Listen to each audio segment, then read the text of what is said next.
The standard format for an hour of television, traditionally, in the US was 47 minutes. And you'd have the teaser or the cold open, which is a little bit before the main title. And then you'd have 4 acts of television, all separated by commercial breaks in the US. And so if you're writing a script, that teaser is going to be 5 to 7 pages. And then each of your acts is going to be 10 to 12 pages. There's a very clear format that you have to follow. And even today, I'm doing shows for streaming platforms that don't have commercial breaks and where it doesn't have to be 47 minutes precisely. I still follow the system, and I'll tell you why. So what you do is you write these cards, and you put down teaser, Act 1, Act 2, Act 3, Act 4, and then you begin to imagine scenes. And what you want to do is you want to write a card that describes the scene that you intend to write in your script. And what you need to know in order to write that card is, how does the scene begin? How does the scene end? And what's the conflict in the scene? And that is the biggest mistake that I see even very experienced writers make to this day, is they don't know what the conflict is in a scene. And so it comes time to write the script, and you've got 2 people who agree with each other in the scene. And it's dead, it's lifeless, it's exposition, so it doesn't work. So again, this is quality control. If you do this, if you know how you get in, how you get out of the scene, and what the conflict is, it's much more likely when you get to your script that this roadmap that you're building here on this board is actually going to work. You could have 1 card to describe a scene. Sometimes you need 2 or 3 cards to describe a scene. Thank you very much. And you write these cards very carefully. Look how neat my handwriting is. And I'm not saying that just to show off. It didn't used to be. I've learned in 25 years, like I said. The reason you want to write very neatly is because for this whole idea of a writer's room to work, we all have to be able to see these cards. We all have to be able to read them and understand them. So I'm going to then write a card that in 3 lines is going to describe how you get into the scene, how you get out, and what the conflict is. So for instance, the scene where Scully went to those women's home, if I wanted to card that, I might say Scully knocks,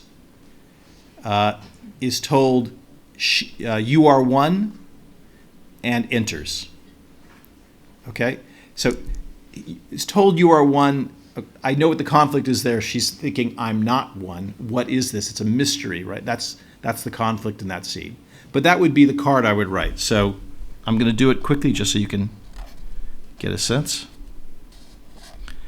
And the reason this is good, this old-fashioned analog writing with your hand, is, first of all, you couldn't possibly see this on a laptop screen. You couldn't see the entirety of your episode on a laptop screen. The second thing is, by making me slow down and write, I have to stop and think. And I can't tell you how many times I'm writing this card and I tear it up because something occurs to me while I'm writing it. It shouldn't be that, it should be this. It makes you reflect on what you're doing, which is good for writing. Because as you all know, 99% of writing is rewriting. So, you are one.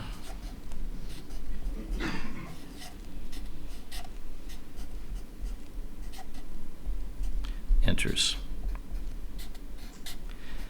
Now you keep going like this until you filled up the entire board with cards. And you know you've got 5 to 7 pages, so that's kind of like limit how many cards you're going to put up for the teaser. And you know you've got 10 to 12 for the acts. That's going to limit how many cards you put up as well. You sort of get a sense, okay, that scene's probably a page with her at the door, and the one where she was talking to the women inside is probably 2 pages. So you start to monitor it, and you get a sense of whether you're in the right range, the right page range. So you fill this up, and you're doing it with all the other writers in the writer's room. And while you're doing it, we're all arguing. Scully wouldn't do that. She'd do this. No, no, no, she shouldn't pick up the phone and call anybody else. That doesn't make any... You're having these kinds of arguments about the entire story. And it's governed by the idea that the best idea should win. Well, who determines what the best idea is? The showrunner. But that's an interesting position, because it doesn't mean just because you're the showrunner that you win. A happy room is a room where you feel like, this is great. I love the story we're building. The decisions that are being made are the right decisions, are the best decisions.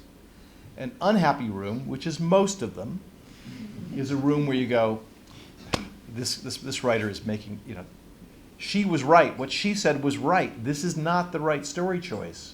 That would have been so much more interesting.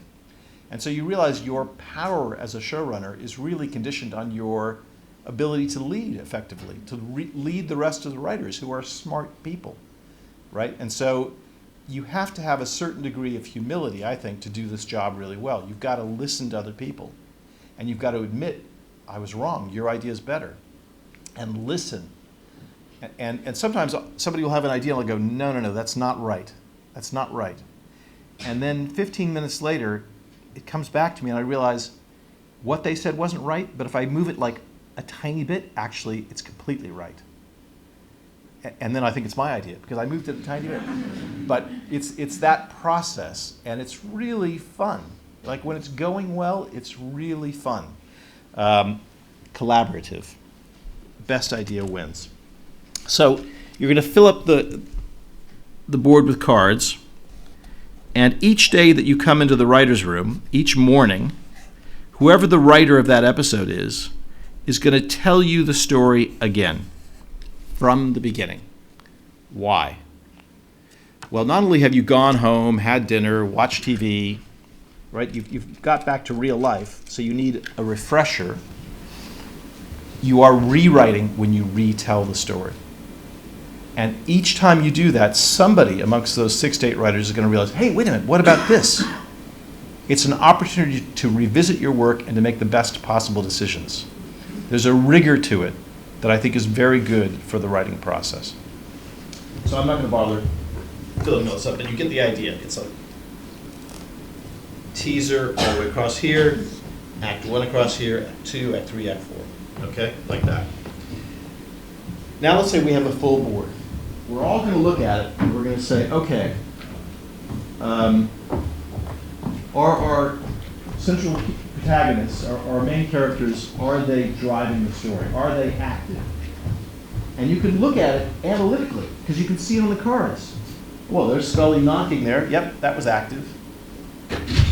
You can really see your story in a way you can't see it when it's a script. And you can say, well, wait a minute, we've got 3 scenes in a row here in Act 2, which are just people talking in rooms. Is that right? Maybe. Or maybe we can take this scene of somebody talking in a room, move it over here, and have the chase here. That might be better than watching 3 scenes in a row of people talking. And then the other thing that this process does for you is that because of the commercial breaks, which we no longer have, right, which I no longer have, but I still write this way. In the old days, I had to make sure that that was kind of a mini cliffhanger, that you wanted to come back and see what was going to happen next, because otherwise you might get a beer and never come back. And I wanted you to come back. So it forces me to make sure that the action is rising across the story. That's drama. Drama starts here, there's a problem is introduced, it grows, it grows, it grows, it grows, climax, denouement, over. It's that simple. The problem should be growing worse across the entire story, right? The stakes are rising. If they aren't, something's wrong. If you aren't, you're letting the audience off the hook. It's getting less exciting, not more. And so you can analyze your story and say, is the action rising? And am I giving people a reason to keep watching at the end of each of these acts? And if you're not, okay. Maybe you say, that's fine, I don't care about that. But at least you can see it, you can understand it. It's a tool you can use. So that's why I love this process and why I use it and teach it to other writers that I work with. Now, if you don't like it, if you think it stinks, don't use it.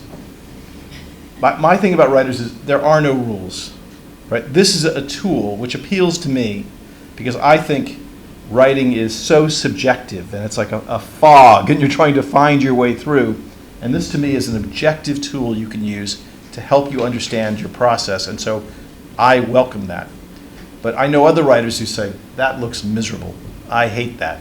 I don't want to get in a room and talk with other people. I'm too shy, I wouldn't want to say, then don't. I know really amazing writers who would never do this, and who've never entered a writer's room. That's absolutely fine. There's no right or wrong to this. But if it's useful to you, if you're the type of person whose mind works this way, then this is a tool that's available to you. So that's why I like it.